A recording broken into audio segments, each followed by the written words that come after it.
Hi, my name is Stacy Smith, and I am a candidate for Cincinnati City Council. I am a licensed therapist, and much of my platform is about expanding mental health resources in the city of Cincinnati. So in the next few weeks, I'm going to be sharing some videos with you explaining how some of the other issues, such as affordable housing, food, even policing, things that we look to City Hall for, how those all tie in to mental health. But first, I wanted to offer some resources to you because we have all come through a very tough season, and many of us are probably needing or seeking help. And I wanted to offer some clarification in that regard in hopes that it helps someone find the help that they need. And first, we're going to talk about what is counseling, because there are different kinds available. First, we have what would be called peer counseling. This is when oftentimes an unlicensed individual who is trained is able to provide support, encouragement, guidance, empathy, the things that can really help you through a hard time. So some samples of this would be churches. Many churches and local pastors are able to provide what would be considered peer counseling.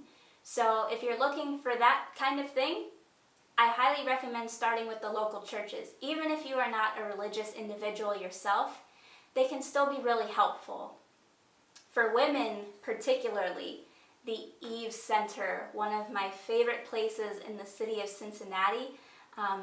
To my knowledge, they're located in Silverton right now. They might have a second location, but they're called the Eve Center, and they provide no cost, and I'm going to repeat that, no cost peer counseling to women in the area for a range of concerns, from divorce and separation, parenting concerns, relationship concerns, career, pretty much anything that a woman might be wrestling with.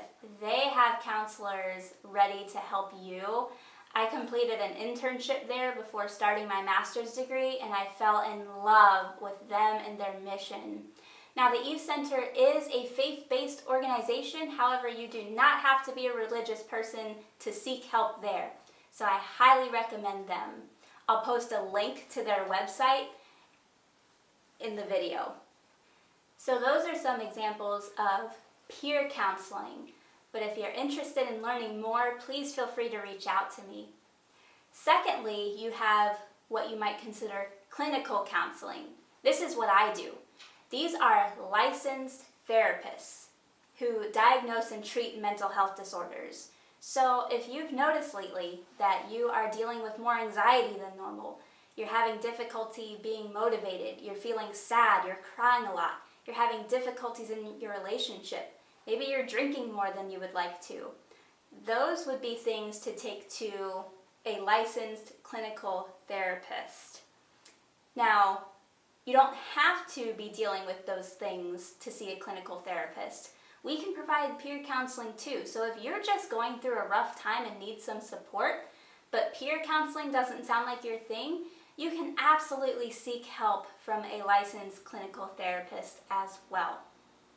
Then you also have crisis counseling.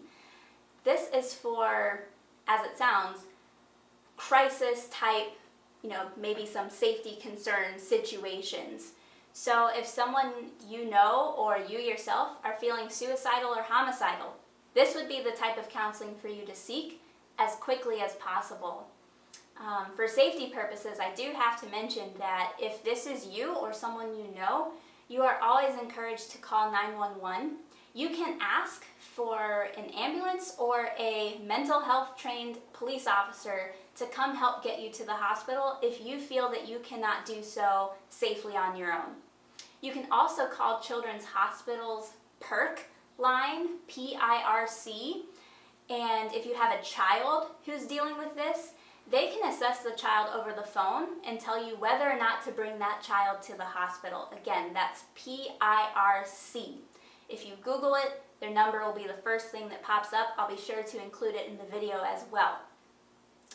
In addition to that, you can also call 513-281-CARE. And this is not just for suicidal or homicidal ideation either. If you have a family member who is suddenly experiencing homelessness and you really don't know how to help and you're feeling overwhelmed and need support, that would be a great line to call. Or if your workplace suffers a loss, a coworker passes away, or something happens to the building like a fire or something of that nature. Again, 513-281-CARE would be a great option for you to consider. So those are 3 types of counseling that are available to you: peer, clinical, and crisis. Again, please reach out to me if you want more information on any of these. Now let's talk about how to get into counseling if you're interested. First and foremost, there are low-cost options available to you. That's one of the biggest barriers, unfortunately, for mental health counseling is it can be pretty pricey. However, there are options to make it cheaper. For example, if you go to openpathcollective.com, again, I'll be sure to share the link.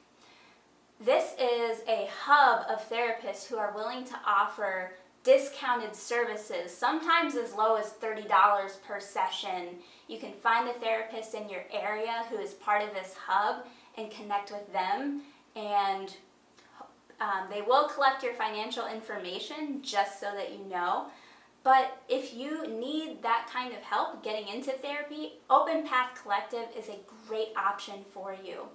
As I mentioned earlier, the Eve Center offers no-cost peer counseling to women in the Cincinnati area. Next, if you're employed, whether or not you have health insurance, ask your employer if they offer EAP benefits. Again, that's EAP benefits. These are not often advertised, but most employers offer some kind of EAP benefits. These can be, legal consultation. You can use them for that. But most will pay for up to about 8 sessions per year. And again, at no extra cost to you. So again, if you're employed, whether or not you have health insurance through your job, ask them if they offer EAP benefits, and you can definitely take advantage that way. Next, psychologytoday.com. This is a database of psychology resources and therapist directories. You can literally search your area, your insurance, your price range, or the different issues that you're wrestling with right now, and they can help connect you with a therapist. I will say some people get very overwhelmed by psychologytoday.com, so if that's not for you, that's fine.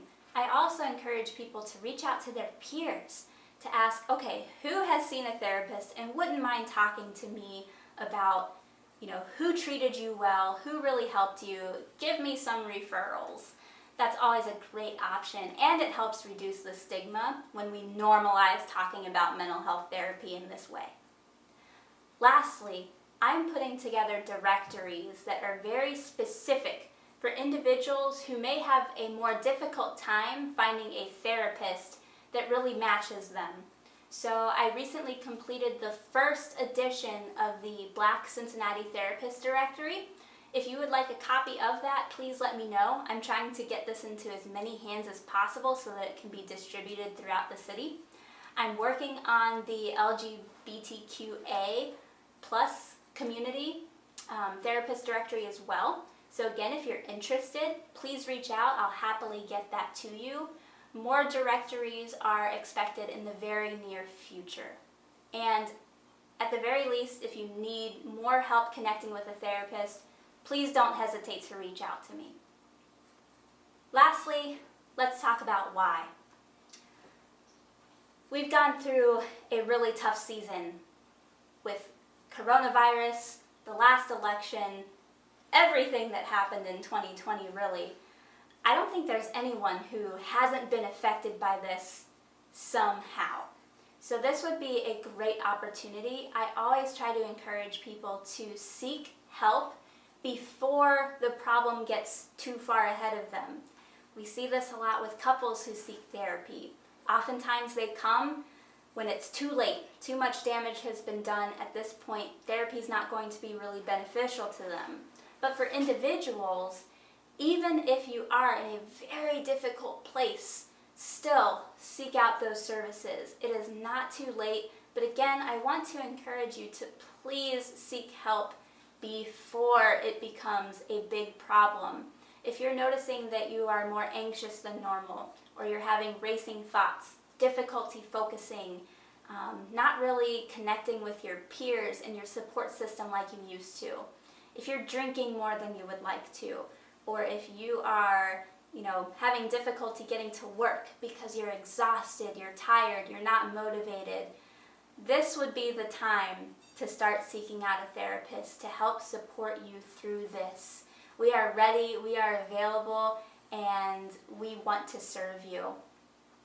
Again, I hope to be releasing more of these videos that are more specific to Cincinnati and some of the issues that we see here: affordable housing, food, transportation. But today I just wanted to give you some resources on how to connect with counseling, what kind, and when to seek counseling. And I hope that you found this beneficial. If you'd like to learn more about my campaign, you're welcome to follow me on Twitter at Stacy Smith CCC. That's Stacy with an E. You can also email me, stacysmithccc@gmail.com. Again, Stacy with an E. Or visit my website to learn more about my platform, my positions, my values and strengths, as well as to read some character references or make a donation if you like what you hear and really want to support this cause.